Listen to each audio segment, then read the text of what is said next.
In this video, I'm going to go over the assembly process for the Dogibixo bed frame.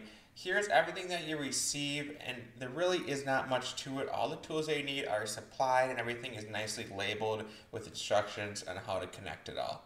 But the first step here is adding the legs to the headboard and connecting those support pieces. This is very simple. There are only a few screws, and you can move on to the second step.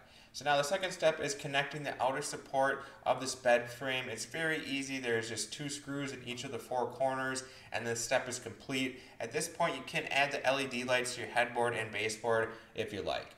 Now we can move on to step 3, which is putting in the middle support beam and also the support slats that run through the middle of this bed.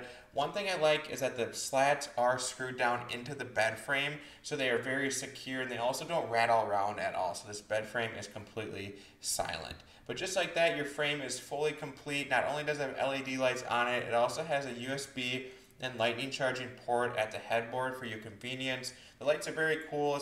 They have a bunch of different modes to them. You can control the back and front ones separately. You can run them together if you like. There's a timer on them as well, so it's really customizable as you want with these lights. But overall, this bed was simple to put together. It's very affordable. This was exactly what I needed, so I give it 2 thumbs up.